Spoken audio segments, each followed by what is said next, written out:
우리 주신 하나님 말씀은 로마서 8장 2절입니다. 한 절의 힘으로 우리 같이 읽도록 하겠습니다. 로마서 8장 2절 함께 읽습니다. 이는 그리스도 예수 안에 있는 생명의 성령의 법에 죄와 사망의 법에서 너를 해방하였습니다. 아멘. 기도하겠습니다. 주신 아버지 하나님, 오늘도 주 하나님을 사랑하게 하시며 예배하게 하시니 감사합니다. 성령께서 우리 연약한 영혼을 사로잡으시며 우리가 주님만을 의지하고 내 영혼을 주께 의탁하오니 이제 성령이 함께하여 주시옵소서. 우리를 자유케 하신 말씀이요 정죄함이 없게 하신 말씀, 죄의 법에서 사망의 법에서 해방하신 이 말씀을 듣습니다. 실로 우리 영혼이 더러운 영에서 해방되게 하여 주시고 죄를 벗어나게 하여 주시고 주의 생명과 의의 길을 걷게 하여 주시옵소서. 예수 그리스도의 이름으로 기도하옵나이다. 아멘. 로마서 8장 전체는 8장 1절에서 13절까지 성령 안에서 육신의 생각을 제어하는 것을 말해줍니다. 14절에서 17절까지는 성령 안에서 우리가 하나님의 자녀인 것을 제어합니다. 18절에서 27절까지는 성령 안에서 우리가 견인, 이끌림을 받는다. 주의 나라에 이끌림을 받는다 얘기하고 28절 30절까지는 그래서 우리는 구원을 확신할 수 있다. 이 얘기를 확인하고 있습니다. 31절 39절은 예수 그리스도 안에서 이 구원이 영원하다. 절대 끊을 수 없다. 이 이야기합니다. 한마디로 말하면요. 3장 5장 요약이 되어 있습니다. 반복 3장 5장 6장까지 3, 4, 5, 6장이 반복하여 했던 말도 하고 했던 말도 하면서 한 걸음 더 앞으로 나오고 한 걸음 뒤로 왔다가 두 걸음 더 앞으로 나오고 한 걸음 뒤로 왔다가 세 걸음 더 앞으로 나오고 이런 식으로 계속 반복하여 말씀드리고 있습니다. 그런데 그 어떤 성경보다 특징이 뭐냐면 성령이라는 말이 매우 많이 나온다는 겁니다. 구원의 확신과 신앙의 결말을 얘기하는 데 있어서 시작부터 마지막까지 뭐가 있어야 된다고요? 성령. 함께하는 분이 누구라고요? 성령. 하나님의 영. 절대 하나님의 영이 아니고서는 예수를 믿을 수도 없고 믿음을 지킬 수도 없고 구원을 성취할 수도 없고 이 세상의 죄를 벗어날 길이 없습니다. 성령의 법이 아니고서는 절대 불가능합니다. 로마서 전체가 중요하지만 8장이 그 중에 꽃이라 그랬죠. 그 8장에서 꽃이 될 수 있는 제일 강한 이유가 뭐냐면 성령 때문입니다. 예수 그리스도의 복음이 중요하지 않다는 게 아니에요. 복음은 나와 별개로 있는 것인데 별개로 있는 복음이 내 복음이 될 수 있는 것. 나의 예수님이 될 수 있는 이유는 성령이 함께 하시기 때문이고 성령이 나를 이끌어 주시고 인도하시기 때문이라는 겁니다. 그래서 성령이 우리 구원의 그 서정이라고 그래요. 내가 예수 그리스도 앞에 부름을 받고 마지막 주의 나라에서 영화롭게 되는 그 영광의 나라에까지 이를 때 단 한 번도 성령께서 함께하지 않고 갈 수 있는 한 걸음은 딱 한 걸음이라 할지라도 절대로 없습니다. 성령과 함께하지 않으면 한 걸음도 못 나갑니다. 절대로. 그러니까 예수 믿는 사람들이요 철저하게 성령 충만해야 돼요.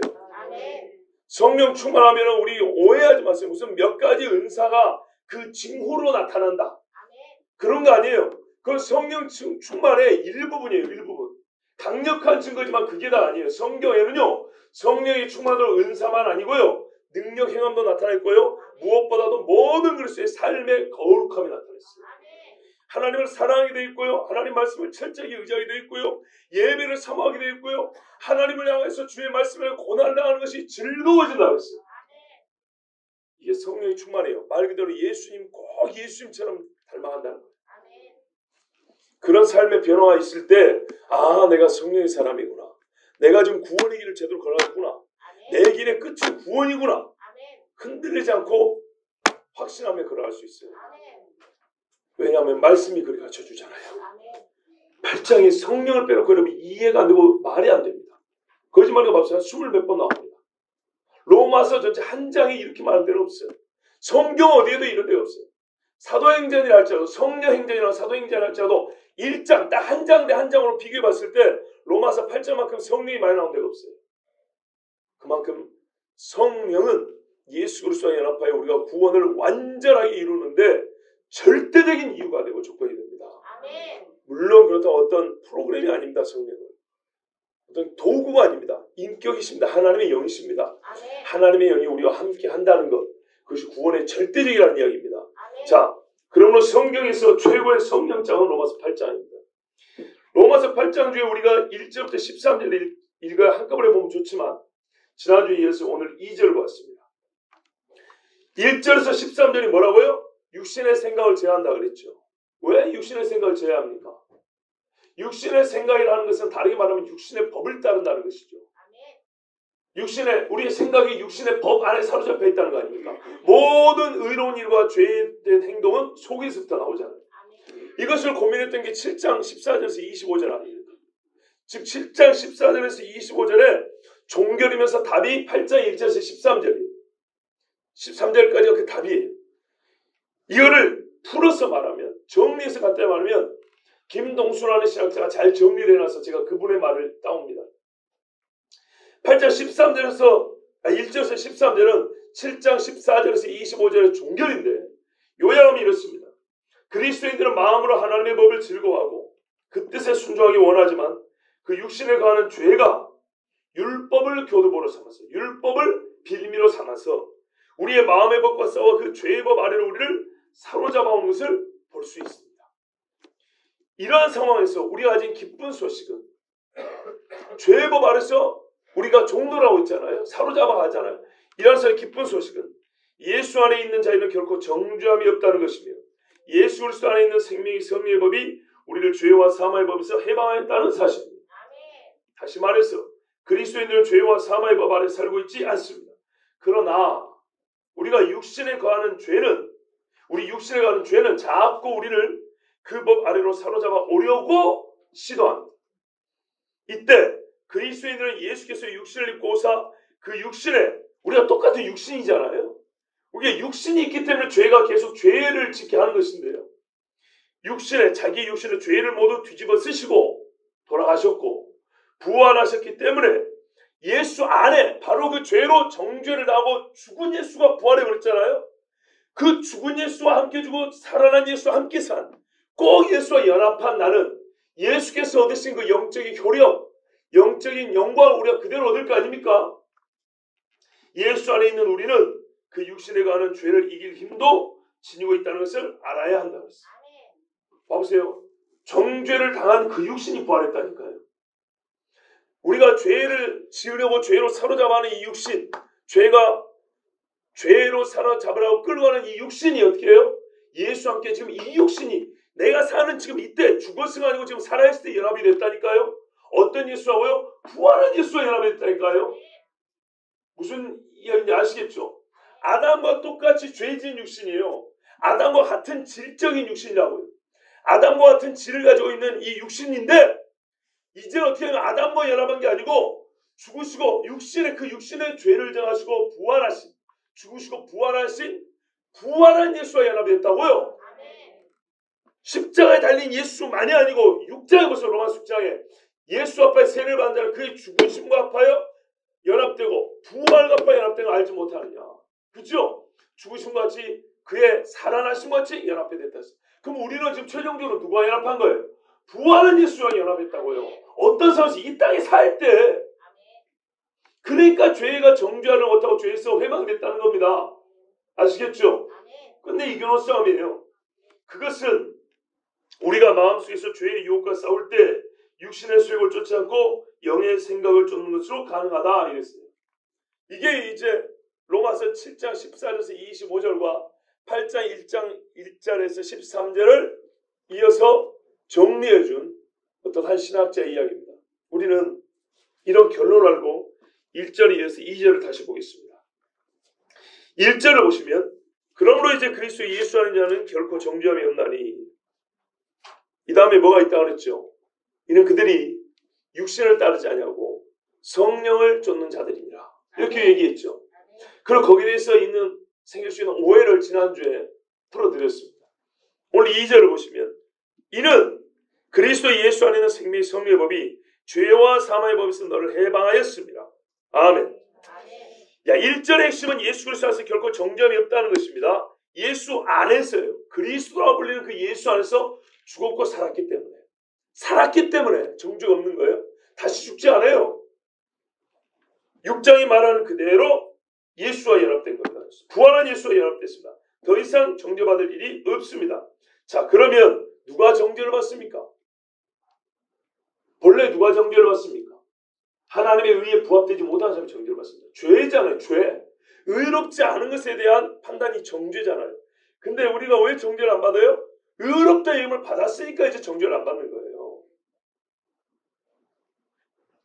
근데 왜 의롭다 이름을 받습니까?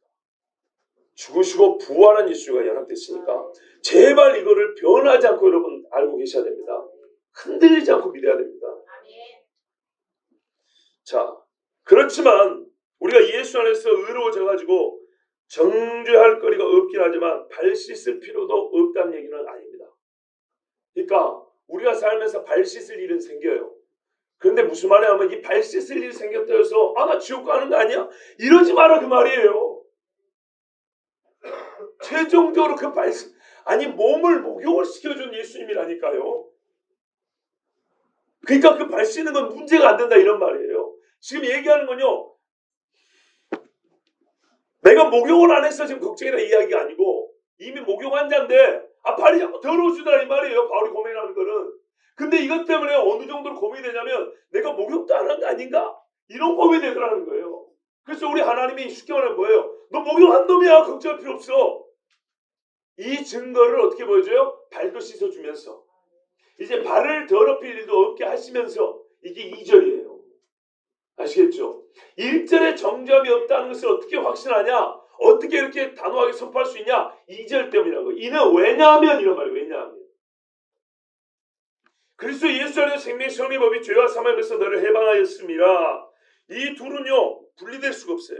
그런데 이 왜냐하면 이렇게 나오니까 이거를 우리가 원인으로 생각하는 경우가 있어요. 자, 이게 지금 바울에게 일어난 일이에요. 너를 해방하였습니다 아니고 누구라고요? 나를 해방하였습니다. 나를.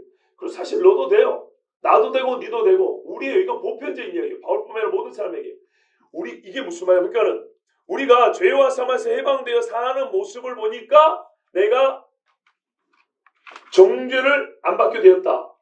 죄와 사망에서 해방된 삶이 원인이 되어서 정죄가 없게 됐다. 원인과 결론을 얘기하는 게 아니에요. 무슨 말이냐면 1절이 결론이고 2절이 원인을 얘기해 주는 게 아니라고요.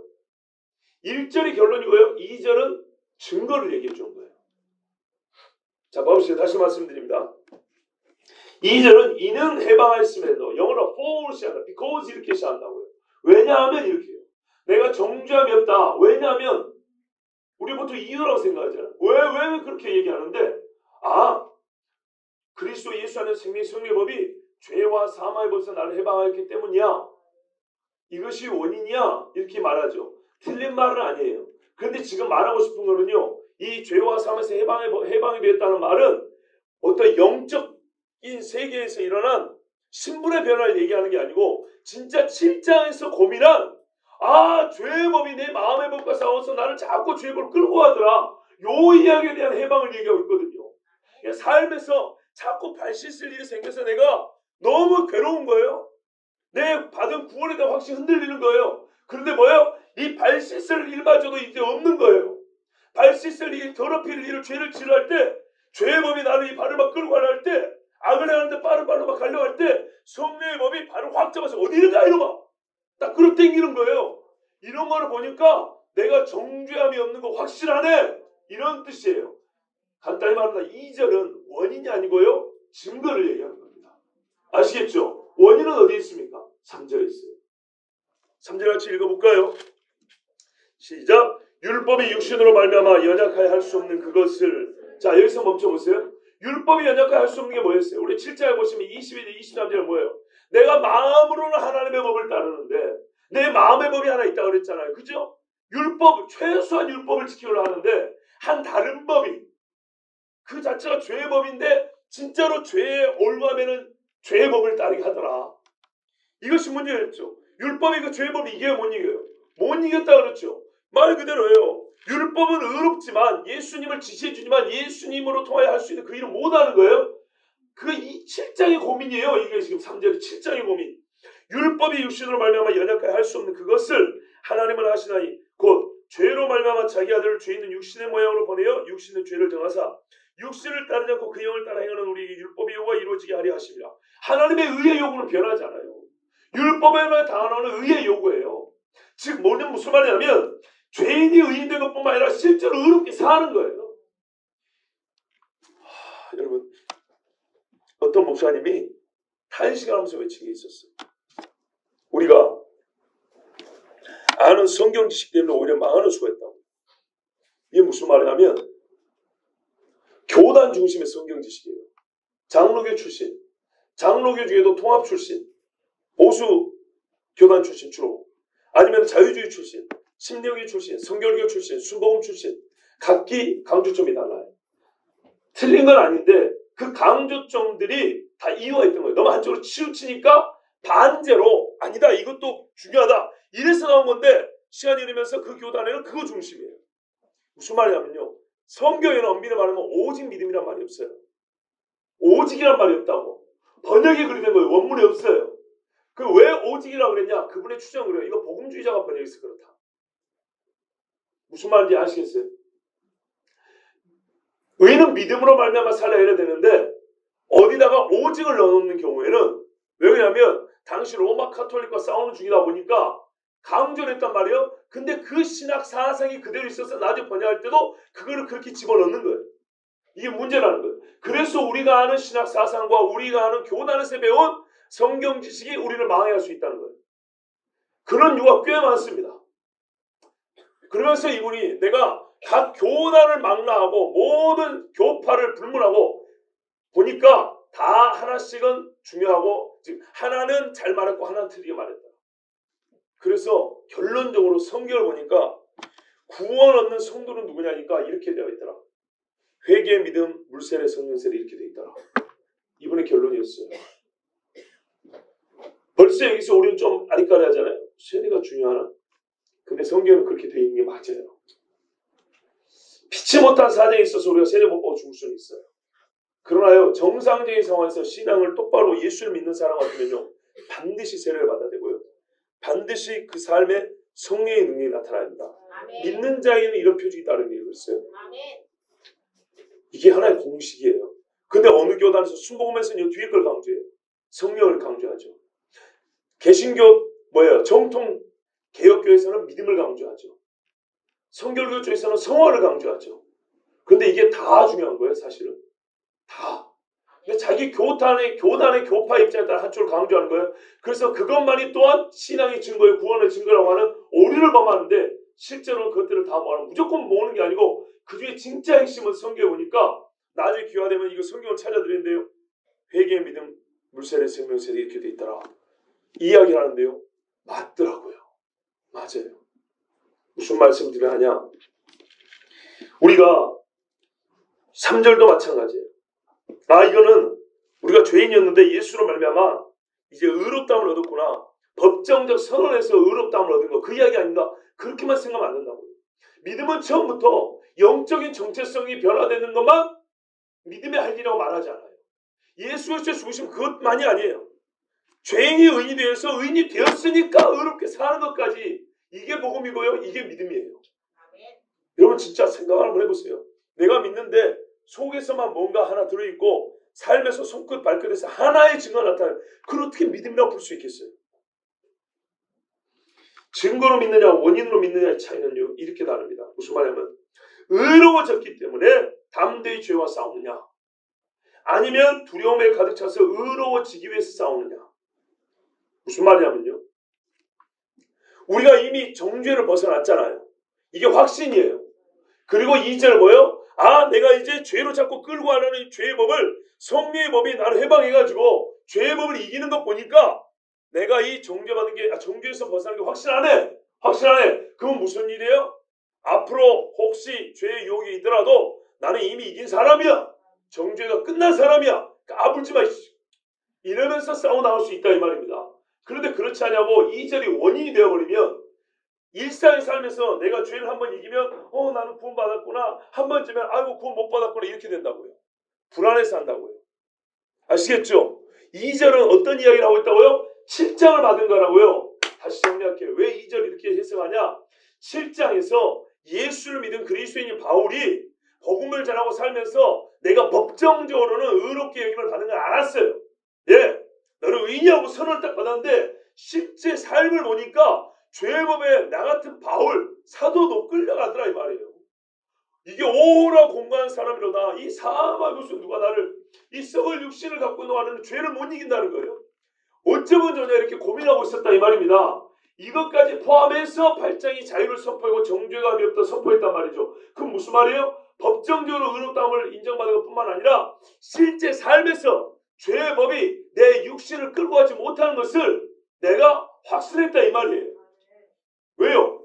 죄인을 의인으로 바꾸는 이 일을 하신 예수가 의인이 된 다음에 의로운 삶을 못 이끌어가겠냐 이 말이죠. 이렇게 믿고 보니까 내 삶에 진짜로 죄의 법이 나를 지배하지 못하더라는 거예요. 이게 2절이에요. 그럼 왜 이렇게 되냐? 왜 지배하지 못하니? 생명의 성령의 법이 나를 계속 붙잡고 있기 때문에 이제 이 불안한 일이 없는 거예요. 근데 어떻게 생명의 성령의 법이 나를 붙잡을 수 있냐? 그게 이제 그 이후에 나와요. 죄가 자꾸 나를 죄지으려고 할 때, 끌어가려고 할 때 성령을 쫓아 의도적으로 성령의 수욕을 따르려고 애를 쓰라고 말해요. 성령을 바라보라는 얘기입니다. 네? 성령은 인격입니다. 여러분 프로그램이 아니에요. 어떤 버튼이 아니에요. 성령은. 나하고 인격적 교제 가운데 역사하는 분이지. 그래서 성경에는 내가 다 해줄게. 동시에 네가 다 해. 이렇게 나와 있는 거예요. 이해되시죠? 인격이기 때문이에요. 딱 프로그램 안에 입력해놓고 버튼하면 지가 알아서 스타트하고 마지막 종결되는 그런 프로그램이나 기능 어떤 기계적인 일을 하는 게 아니에요. 성령은 우리의 영과 인격적 교제 가운데 역사하는 거예요. 그러니까 내가 너에게 힘을 줄게. 내가 다 해줄게. 너는 구해. 성경에 항상 요구하고 있잖아요. 해방하였습니다. 이건 과거형입니다. 완료되었어요. 죄와 사망의 법에서 성령의 법이 나에게서 나를 지금 제가 금요일부터 좀 지쳐갖고 컨디션이 좀 안 좋아서 그러니까 이해해 주시기 바랍니다. 죄와 사망의 법에서 나를 해방한 과거에 종결된 사건이 실제적으로 우리가 믿음으로 나갈 때 죄인에서 의인될 뿐만 아니라 그 해방한 성령을 계속 의지하니까 우리 육신의 이 삶 속에서도 진짜로 죄의 법이 자꾸 슬금슬금 들어올 때 성령의 법이 몰아내고 나를 의의 상태로 계속 유지하고 의로운 일을 행하게 하더라는 거예요. 이런 증거를 보니까 1절은 더욱 확실하다는 거예요. 이해되시죠? 예. 원인은 3절이고 다시 말할게요. 원인은 3절이고 결과는 1절이고 증거는 2절이에요. 순서가 좀 왔다 갔다 하지만 바울은 논리적인 사람이기 때문에 이걸 잘 이해하면 이해합니다. 왜냐하면 2절도 왜냐하면 시작하고 3절도 왜냐하면 시작합니다. 그래서 이 왜냐하면 해석하는 게 중요합니다. 1절은 그러므로 해석하는 게 중요하고 2절과 3절은 왜냐합니다. 그러므로 했으니까 1절이 결론인데 왜냐하면 이 결론이 우리가 확신할 수 있냐? 이 결론을 확신할 수 있냐? 2절 증거가 있기 때문이라는 거예요. 그러면 근본적으로 볼 때 뭔 일이 일어났냐? 3절이에요. 근본적으로는 하나님이 우리에게 우리 율법으로 할 수 없는 그 의를 얻고 의롭게 사는 것을 하나님이 자기 아들을 육신으로 보내서 그 육신의 죄를 정해버렸기 때문에 이 죄가 이 예수의 육신으로 그냥 끝나게 해버렸기 때문에 우리가 정죄를 안 받는 거고 왜? 죄의 문제가 있으니까 정죄를 안 받는 거고 이거를 내가 확신하지 못하고 흔들리고 불안해 왔는데 2절 성령의 법이 나의 삶에 계속 역사하고 내가 그분을 의지할 때 성령의 법이 죄에서 나를 자꾸 끄집어내고 땡기고 이기게 하는 이 실제 삶의 실제를 볼 때 나는 확신의 증거를 더한다 이런 말입니다. 아시겠죠? 예, 이 정도면 이제 뭐 끝난 겁니다. 그런데 우리가 하나 더 볼 거 있어요. 주목해야 될 게 뭐냐면요. 두 법이에요. 결국에는요. 두 법이 싸워요. 우리 이미 7장에서도 봤지만 오늘 다시 한번 볼 필요가 있습니다.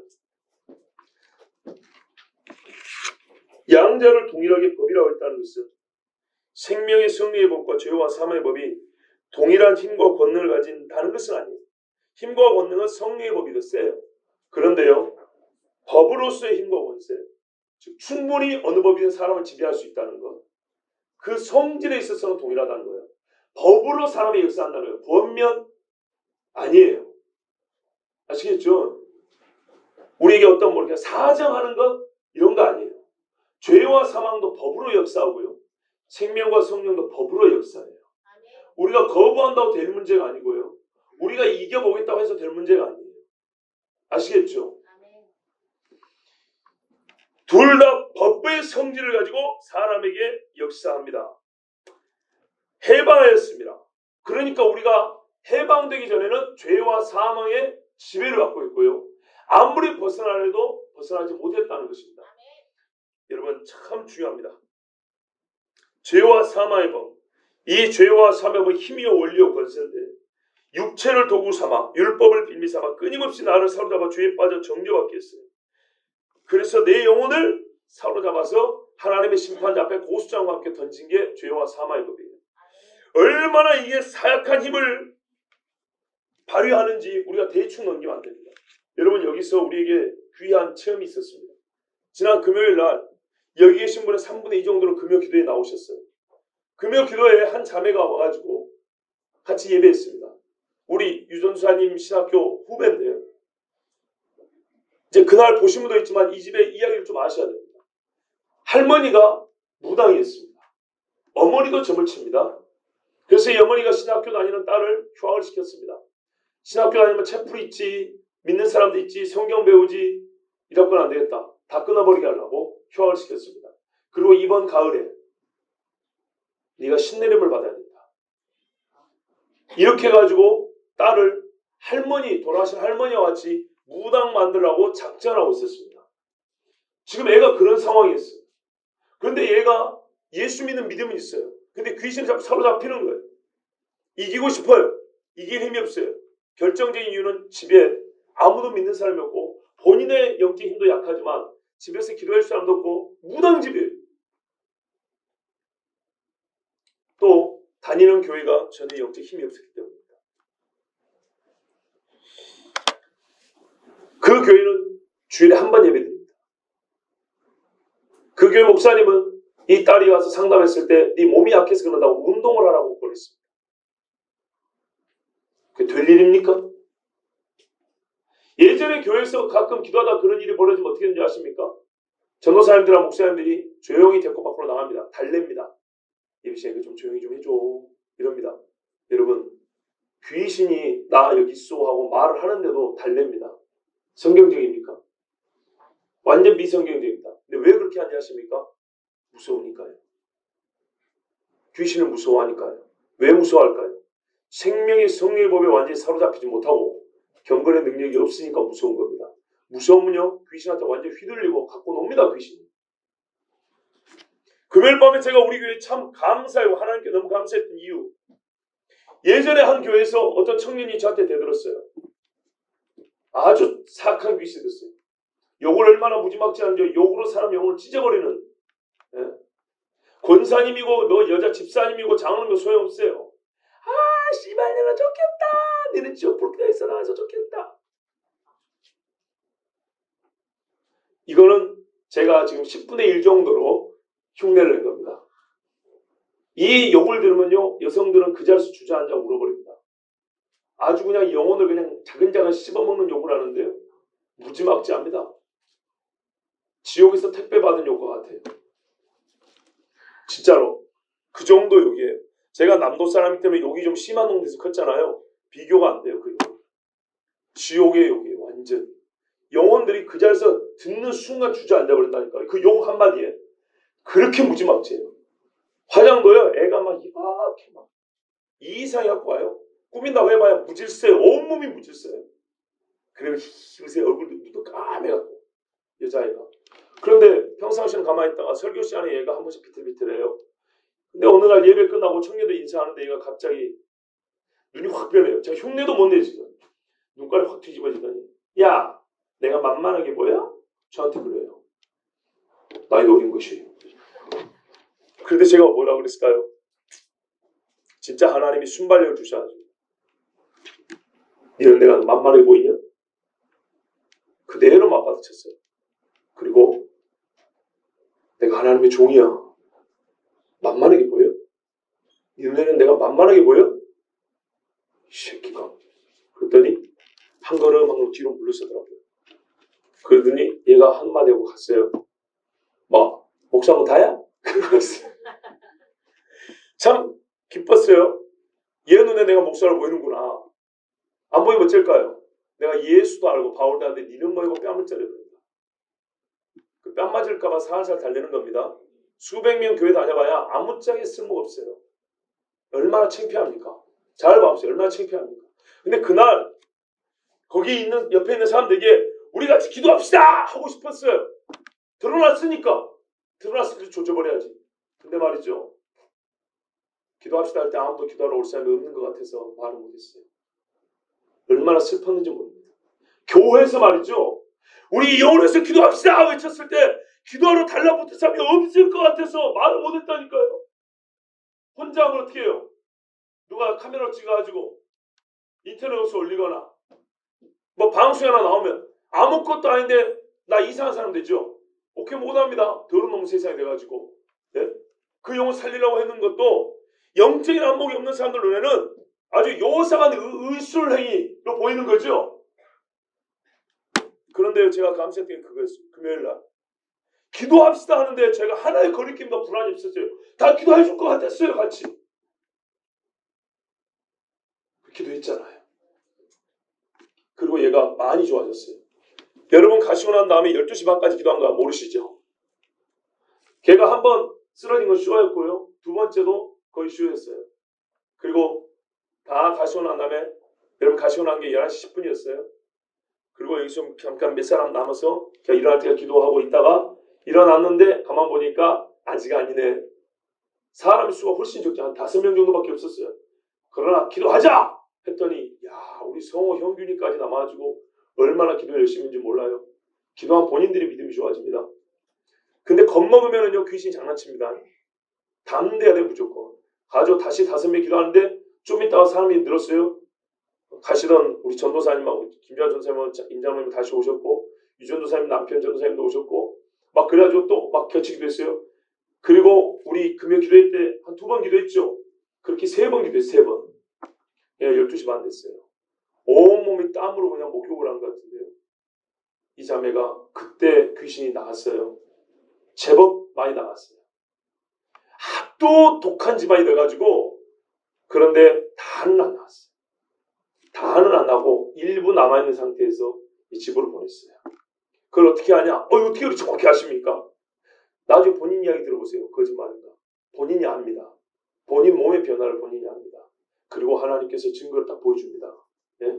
어떤 놈이 나은지 딱 어떤 놈이 나은지 보여줍니다. 나중에 아마 다음 주나 그 다음 주부터 나오기로 했습니다. 우리 교회가 얼마나 감사한지요. 사회에서 명망 있는 사람, 돈 많이 가진 사람, 그런 사람 오라 소리 안 해요. 병든 사람 오세요. 귀신 든 사람 오세요. 우리가 뭔 능력 있습니까? 내가 혼자 죄 짓는 것도 못 이겨 빌빌거리는데 그런데 일절 때문이에요. 결코 정죄함이 없나니. 이게 얼마나 무지막지한 힘이 있는지 아십니까? 그래! 나 발 좀 들었다 어째 그래서? 예? 어쩌다고 그래서? 그런다고 내가 지금 구원받을 게 없어질 것 같아? 아니, 나 정죄함이 없는 사람이야. 그 확신을 가지고 회개기도 하는 거예요, 여러분. 처음 죄인일 때는 이런 확신이 없어요. 왜? 아직 죄신을 못 받았으니까. 그래서 주님 앞에 엄청나게 울면서 회개하며 기도해야 돼요. 구원을 받았잖아요. 그때부터는요, 구원받은 자로 회개기도도 하는 거예요. 하나님 내가 구원받은 자 아닙니까? 그런데 창피하기 싫으니 내가 이 죄를 지었습니다. 그렇다고 이 죄를 무시할 수 없는 겁니다. 나 죄 지었습니다. 너무 죄송합니다. 너무 잘못했습니다. 용서해 주세요. 답을 얻어놓고 회개하는 거예요. 답을 얻어놓고 싸우는 게 그리스도의 승리를 얻어놓고 싸우는 거예요. 그러니까 말이죠. 이런 일이 벌일 때 왜 담대함이 없냐? 믿음이 없으면 담대함이 없는데요. 믿음이 없다는 이유 중에 하나는 뭐냐면 죄가 남아있는 사람들은 못 이깁니다. 죄 문제가 해결되지 않은 사람은 귀신 든 사람 앞에 사람의 귀신 앞에 절대로 담대할 수 없습니다. 심히 마음이 떨립니다. 깜짝하면 귀신이 그 속을 들으면 야 이 새끼야 네 문제를 해결하고 와 그런다고요. 진짜입니다. 귀신이 그 사람을 부끄럽게 해서 쫓아내버립니다. 가까이 못 오게. 네 주제를 알아. 이러면서 아주 사람을 그냥 여러 사람들 본 앞에서 모욕을 줘버립니다. 그러면 기도할 마음이 확 떨어져 버리겠죠. 이런 식으로 까봅니다.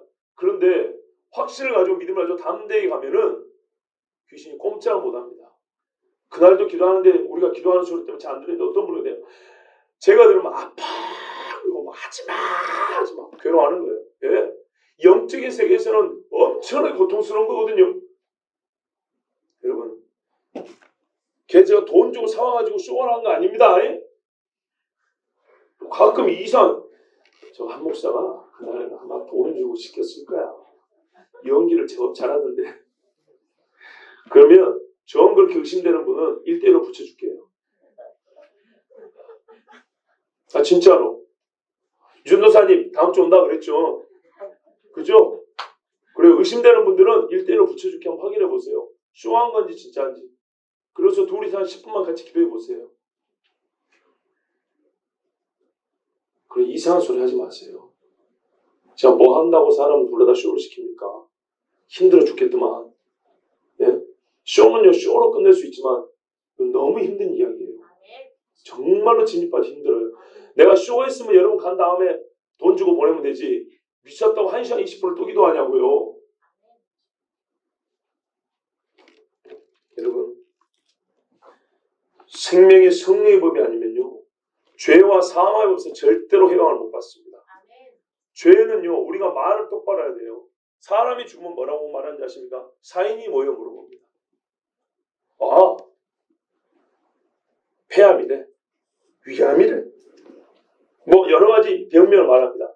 어떤 경우는 희귀한 병명을 고급스러운 그 의학 용어를 그 죽은 사람 때문에 알게 돼가지고 자랑스러워. 아 이 병이 무슨 뭐 병이래. 이런 아는 척도 좀 하고. 그렇죠. 병명 없이 죽은 사람 아무도 없어요. 사고를 당해도요 다 병으로 죽습니다. 장파열이에요. 교통사고에서 핸들을 빡 부딪혀갖고 그냥 사고냐 사고로 인한 뇌손상, 뭐 대동맥 파열, 뭐 내장 파열 이런 거 죽는다고요? 그렇죠. 여러분 그런데 생각의 패러다임을 좀 바꿔볼까요? 병으로 죽은 게 아니고요. 사망의 법이 병이라는 길을 통해서 사람을 끌고 간다는 생각 안 해보셨습니까? 사인을 쫓을 이야기는 우리가 확실한 사실은 뭡니까? 다 죽는다는 겁니다. 사망이 법으로 역사를 해요. 사람에게. 그러니까 어떤 오해가 있냐면요. 아, 이 병만 아니면 살 수 있었던 것처럼. 이 약만 좀 미리 먹었으면 한 10년 더 살 수 있었던 것처럼. 이 길만 좀 조심했으면 안 죽을 수 있었을 것처럼. 물론 그 말이 틀린 건 아니죠. 그러나요. 진짜 중요한 거는요. 어떤 길, 어떤 사고, 어떤 병이 됐든 간에 어떤 관계, 어떤 무슨 이유가 됐든 간에 사망이 법으로 작동한 결과라는 것입니다. 사망이 우리 모든 인생의 법으로 역사하기 때문에 죽는 거예요. 그 죽음으로 가는 이르는 길에 병이 있고 사고가 있는 거예요. 마귀가 사망의 법으로 역사할 때 그런 걸 사용하는 것이지 그 병만 아니었으면 뭐 영원 불로장세 있을 것처럼 그런 식으로 말하지 마세요. 절대 아니에요. 그렇지 않습니까? 운동을 열심히 한다고 해서 물론 중요합니다. 그런데 의외로 운동 열심히 하는 사람은 빨리 가죠. 그것도 운동 안 한 사람처럼 내추럴로 간다는 거예요. 음식을 무지하게 가려 먹었어요. 진짜 중요한 이야기입니다. 성경도 말하니까 중요한 이야기인데 희한하게 가리고 또 가리고 가려 먹었는데 한 번 식중독으로 가버렸네. 어떻게 설명합니까? 한마디로 결정적으로 사람하는 건 사망이 법으로 역사하기 때문에 가는 거예요. 여러분 생각의 틀을 바꿔야 됩니다. 그 사망의 원인 무슨 병 무슨 사고가 아니었으면 안 죽을 수 있었을 텐데 꼭 이런 식이에요. 평상시에는 우리가 죽음에 대해 생각 안 합니다. 그 누가 죽었을 때 그 사람의 사인 분석하고 아 저거를 조심해야 되겠구나. 이 집 장례식장 가면 아 그래서 아 이걸 조심해야 되겠구나. 저 집 가면 또 저걸 조심해야 되겠구나. 조심해보세요. 된가? 절대 안 됩니다. 조심한다는데 꼭 그걸로 죽습니다. 왜요? 사망이 법으로 역사하기 때문에. 그 증거가 우리 일상의 생활에서 죄를 못 이긴다는 거예요. 그 증거가 귀신이 들어와가지고 우리 생각을 사로잡는 거예요. 거꾸로요. 아직 정죄를 받고 있다는 증거가 우리 삶에서 그렇게 나타나고 있어요. 거꾸로 말할게요. 우리가 죄된 육신을 갖고 있는 이 육신을 반드시 써봐야 돼요. 그런데 성경은 뭘 약속합니까? 영광의 몸, 부활의 몸을 약속하죠. 이건 생명의 성령의 법에 사로잡혔기 때문입니다. 생명의 성령의 법을 썩지 아니하는 몸을 얻으려면 어떻게 해요? 죽어야 돼요. 그러나 죽어서 그 썩을 몸이 영원히 벌을 받는 진짜 죽을 몸으로 있느냐, 다시 썩지 아니할 몸으로 부활하느냐, 이거는 이 땅에서 사망의 법으로만 지배를 받느냐, 생명의 법으로 지배받느냐, 이거에 따라 달라지는 문제예요. 너무 우습게 생각한다고요. 그 여자애한테 든 귀신은요, 보니까 꽤 약한 놈이에요. 약한 놈들 소리 지르는 거 제가 녹음해놨어요. 5번의 기도 중에 2번은 녹음이 돼 있어요. 의심스러우면 들어보세요. 얼마나 소리를 지르는지. 예? 저는 머리에 손을 놓고 기도했기 때문에 얼마나 몸부림을 쳤는지 그걸 그대로 느꼈다고요. 별것도 아닌데. 센 놈들은요, 무지막지합니다. 예? 막 집어 던지고 찍고 막 난리가 납니다. 상당히 약한 놈인데도 불구하고 여러분 쉽게 되던가요? 안 되죠. 한계를 느꼈어요. 야, 뭐 되는 거 같아 봐야 이거밖에 안 되는구나. 그래서 기도하면서 한편만 하나님 앞에 너무 내 마음이 내 자신 한심스러워서 하나님, 나 이거밖에 안 되는 놈이었군요. 그래서 하나님 좀 도와달라고 막 이런 기도도 했어요. 별것도 아닌 게 들었는데도요, 여러분 쉽게 가까이 못 가겠죠. 얼마나 마귀가 사악하고 교활하고 무서운 놈인지 아십니까? 겁내라는 의미에서 무서운 놈이 아니고요, 성령의 법이 아니면요 우리가 절대로 맞서지 못합니다. 마지막 때에 마귀가 성도들과 싸우려고 바닷가에 섰는데 성도들의 권세가 깨어지기까지, 그 정도로 센 놈이 마귀예요. 그날도요, 얘가 어떻게 속이 드러난지 아십니까? 마귀 설교할 때 그때부터 몸이 이렇게 됐어요. 마귀 설교할 때부터 지 자신 이야기하니까 그때부터 드러냈다고요. 근데 영적 세계를 무시해요. 여러분, 제가 뭐 마지막 때 네필림이고 무슨 뭐 외계인 이야기고 무슨 뭐 reptilian하고 뭐 파충류 인간 이런 이야기니까 무슨 뭐 제가 세상에 새로운 이 가설이나 음모론이나 뭐 그런 것만 얘기한 줄 아시는, 그런 거 아니에요. 바로 그런 귀신이라고요. 얼마나 무지막지하고 교활하고 더럽고 힘이 센 놈인지. 그런 귀신이 마지막 때 역사한다고요. 그거는 졸개에 불과한 놈이에요. 졸개예요. 졸개에 불과한 놈도 여러분 솔직히 무섭잖아요. 어떻게 얘 뱀이요, 용이요, 사탄에게 싸우려고 합니까? 어떻게 이기겠습니까? 어떻게 그 불시험에 맞서 이기겠냐고요? 성령의 소욕을 따르지 않고 성령의 법에 지배를 받지 않고 기도하지 않고 어떻게 이기겠냐고요? 그런데 얌전하게 교양 있게 예수 믿는다고요? 그러니까 1대1로 붙여줄 테니까 같이 기도해 보시라고요.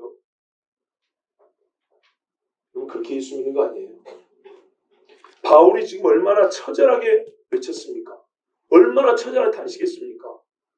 이게 얼마나 깊은 영적 고민입니까? 근데 이게 어떻게 이해요? 성령의 법이 아니고서는 생명을 얻을 수 없다.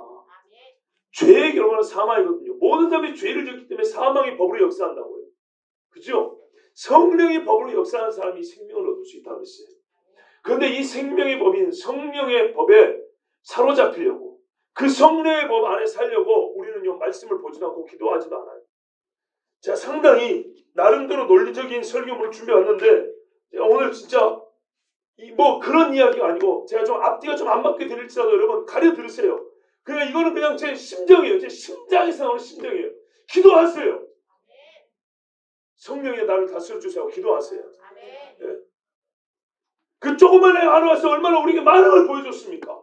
마귀가 얼마나 무섭고 교활하고 가정을 잘하고 거짓말을 잘하는지. 그러니까 이거 대단한 것 같죠? 아니라니까요. 여러분 같이 기도합시다 하기 전에는 혹시나 저거 뭔 일할까 걱정하고 기도할 생각도 안 하신 분도 들어있었을 겁니다. 제가 어린 시절에 본 거 외에 지금까지 살면서 교회에서 우리 기도한 건 나 처음이었어. 처음. 예? 어린 시절 20년 동안 20년도 넘는 시절 처음이에요. 말씀드린 대로 웬만한 교회에서 어쩌냐면 목사들이 달래요. 밖에 데려가서 귀신을 달래서 될 이야기입니까? 사자에서 될 이야기입니까? 성경 어디에 그런 데가 있냐고요. 심리학적으로 분석해서 될 이야기입니까? 지금 목사 앞에 놓고 야 이 씨발놈아 이거 네가 목사 이러고 있는데, 이거 심리적으로 분석해 볼 때 정신 장난치네. 웃기는 소로 자빠졌네. 그러고 됩니까 그게? 안 되는 거예요. 여러분 이거는 실제 이야기입니다. 이론이 아니고 실제입니다. 예? 우리에게 일어난 이야기입니다. 만약에 우리가 기도하지 않은 교회였다면 하나님의 말씀에 기도만 해서 될 일이 아니에요. 말씀이 속에 있어야 돼요. 말씀에 확신을 가지고 기도하지 않는 교회였다면 그 한 해한테 기도회가 망쳐지는, 그 한 해 때문에 기도회가 망쳐져 버려요. 믿음 약한 사람은 슬금슬금 조용해지고요. 눈치나 보고 도망갑니다. 쭈삣쭈삣하다가 그렇게 됩니다. 진짜로 그래요.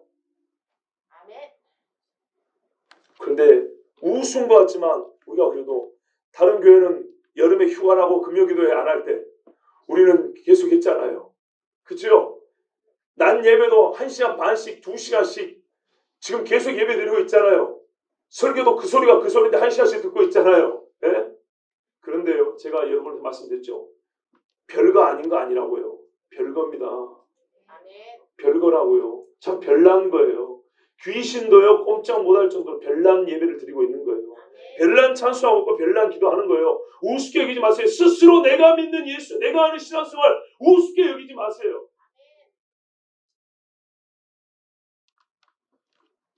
이제부터는 하나님께서 우리를 더 훈련하실 겁니다. 구호로 외쳤어요. 우리는 군대라고. 군대는 뭐였어? 훈련해야죠. 하나님은 훈련하는 시간이 있잖아요. 그죠? 훈련하면요 기름기가 빠진 것처럼요 영적 불순물이 빠져나갑니다. 금도 치면은요 불순 쇠들이 나가는 것처럼요 우리가 먼저 강해집니다. 기도를 한 번 더 하고 그 영혼을 사랑하는 마음도 갖게 되고요. 그래서 이렇게 오라 그랬어요. 진짜 농담이 아닙니다. 우리 저기 민재라는 초등학교 애가 있었어요. 그 애 여동생이 아파요. 불치병으로 아파요. 저는 교인이 탐나서 아니고 그런 소리를 들을 때는 진짜 그런 사람은 단방에 오세요 하고 싶어요. 그 집에는 말은 거죠. 왜냐하면 왜 제가 오세요 할까요? 적어도 나는 기도해 줄 용의가 있기 때문에. 내가 능력이 있어서가 아니고 나와 우리 교회는 그 아픈 애가 우리 교회에 나오면 저번에 우리 양해를 위해서 기도한 것처럼 기도해 줄 마음이 있기 때문에 준비가 되어 있기 때문에. 어디서 여러분 무슨 교회 증표를 교회라는 증거를 뭘 더 찾습니까? 그 애 상은이라는 자매인데 아직도 눈이 풀어잡고 있어요. 아주 희한한 병도 있더라고. 오라 그랬어요. 적어도 네가 지금 다니는 교회처럼 요 조깅하고 운동 열심히 하면 될 문제라고 이렇게 말하진 않을 거다. 무책임하게. 우리는 널 위해서 1시간 2시간씩 붙잡고 기도해 줄 수 있다. 나 혼자만이 아니라 우리 교회가 그려줄 수 있다. 그래서요 여러분 교회는 한 사람이 뭐 탐날 게 뭐 있어요? 네? 그래서 오라 그랬어요. 일반 교회는요 교인 탐내는 교회도요 그런 교회는 어지간하면 안 왔으면 그래요. 제 말이 거짓말입니까 참말입니까? 여러분 다른 교회 안 다녀보셨어요? 다녀봤죠? 예? 예배 시간에 막 소리 지르고 막 저게 설교라고 하고 자빠졌네 그렇게 방해하고 있어요. 못 보셨어요 그런 사람들? 예? 봤어요 저는. 예? 그런 사람들 어떻게 해요? 조용히 데리고 나오고 어지간하면 교회 안 오도록 하려고 애를 씁니다. 근데 우리는 반대란 말이에요. 오라고요. 기도하겠으니까 오라고요. 여러분 이겨놓고 싸운 사람들은 이렇게 말을 합니다. 반드시 이깁니다. 생명의 성령의 법이요 정죄함이 없게 했다면요 우리 삶에서요 요만한 흐질거나 요 죄들은요 반드시 성령을 의지하면 이깁니다. 점차적으로 나에서 죄의 불순을 빠져나갑니다. 발걸음이요 움직이는 데마다요 구정물이 튀기는 게 아니고요 마치 뭐랄까요 금이 녹여있는 그런 물을 막 다니거든요. 번쩍번쩍 발을 내딛는 데마다 여러분 여름에 바닷물이 야광이 빛나죠. 야광빛이 나죠. 그 바닷물에 야광빛이 팍팍 퍼져나가처럼 성령의 법 안에 사는 사람들의 발걸음은요 죄를 따르지 않고 의를 따르기 때문에 발걸음이 닿는 데마다 빛이 난다고요. 손대는 데마다 생명이 살아난다고요. 이걸 이겨놓고 하는 거예요. 승리를 얻어놓고 싸우는 거예요. 이 확신 2절이 그 이야기예요. 내가 실제로 성령의 법을 의지하고 살고 성령의 법이 나를 사로잡으니까 죄가 내 발걸음을 데리고 가지 못하더라. 끌지 못하더라. 와 내가 정죄함이 없는 게 확실하네. 이제 뭐가 두려우랴? 에? 누가 이 사랑에서 끊으리라? 그래서 마지막 절에 그리스도 예수 안에 하나님의 사랑에서 아무것도 나를 끊을 수 없다는 구원의 확신을 다시 선포하는 거예요. 구원의 확신은 저기 5장에서 나온 거잖아요. 이미 6장에서 나온 거. 근데 왜 8장에 나온 거예요? 죄에서 의인된 걸 넘어서 의인으로 사는 데까지. 아시겠죠? 의인으로 사는 데까지 성령의 법이 역사하는 걸 보고 나서 그렇다면, 진짜 그렇다면 지금이야말로 누가 나를 정죄할 수 있을 것이며 누가 나를 하나님의 이 구원의 산에서 나를 끌을 수 있겠느냐. 완전하게 결론을 낸 거예요. 완전하게. 이렇게 완전하게 결론을 낸 다음에 나는 이렇게 됐는데, 내가 같은 유대인으로서 이렇게 했는데 내 동족은 어떻게 된 것이냐. 요해가 나오는 겁니다. 여러분, 내가 구원의 문제가, 죄의 문제가 확실히 정리 안 되는데 이스라엘 사람 걱정해 본들 뭔 소용이 있겠습니까? 그렇죠? 여러분, 아직 믿지 않는 식구들이 있으세요? 확실하게 나는 그리스도 예수 안에서 정죄함이 없다는 믿음을 가지시고 성령의 소욕을 쫓으시고 성령이여 나를 사로잡으라고 기도하세요. 그리고 성령과 함께 살아가십시오. 그리고 복음 전도하고 기도하는 거 하고요. 그냥 교회 다니니까 야 교회 나가자, 이거 완전 다른 이야기예요. 제가 이렇게 강하게 설교할 수 있는 이유는 금요일 밤에 사실 별것도 아니, 어떻게 보면 그 작은 일에 우리는 확실히 영적 세계에 영적 전쟁에서 승리하지 않으면 육적인 문제도 하나도 우리가 이길 수 없다는 것을 확인했기 때문입니다. 그리고 우리가요 이미요 기도할 수 있는 교회가 되었어요. 그랬으니까 제가 너무 안타까운 거예요. 일평생 살다가 묘비에 뭘 남길 거냐고요. 제가 밥 먹으면서도 그런 생각 자주 합니다. 하나님, 나 이상하게 죽지 않게 해주세요. 예? 무슨 뭐 밥 잘 먹고 뭐 설사병으로 죽었다더라. 무슨 뭐 전염병으로 죽었다더라. 그렇게 죽지 않게 해주세요. 한 번 살고 한 번 죽는데 죽을 때 죽더라도 뭔가 좀 의미 있게 복음을 살다 죽었다고. 나 그렇게 죽게 해주세요. 여러분 잘 생각했어요. 죽을 때 우리가 이 세상에서 이름 석자 남긴다 하잖아요. 그런데 여러분 마지막 정말 피똥싸게 열심히 살았는데 마지막 어떻게 죽어요? 뭘 남겨주냐? 뭐 하다가 죽냐 이 말이에요. 뭐 하다가? 죄 짓다가 죽을랍니까? 교회 대충 다니다가 그냥 시간이나 때우고 이러다가 죽을랍니까? 죽을 때 남기는 게 죄 덩어리 하나 토해놓고 죽을랍니까? 진짜 작정하세요. 10월입니다. 이제 10월 합니다. 죄 덩어리 남겨 죽으실래요? 아니면은 의의 열매를 남겨 죽으실래요? 예? 내가 진짜 마지막 순간에 한마디를 어떤 말을 남겨 죽으실래요? 귀신 앞에 벌벌 떨다가 오늘도 뭐 이 정도면 그래도 나 정도면 괜찮아 이러고 죽을래? 아니면은 예수 그리스도 명령 더러기사 떠나 이 한마디 하고 죽을래요? 결단하십시오. 성령은 인격적인 하나님이시기 때문에 우리와 함께 하셔 늘 옆에 계십니다. 문제는 내가 그분을 영접하느냐의 문제예요. 그분을 의지하느냐의 문제예요. 근데 진짜로 의지하는 분들이 별로 많지 않으시 됩니다. 근데 금요일날 저는 우리 교회는 의지하는 교회라는 걸 확인했어요. 물론 100% 다 얘기하는 건 아니에요. 여러분 중에 아직 믿음이 없는 사람들은요, 회개부터 하십시오.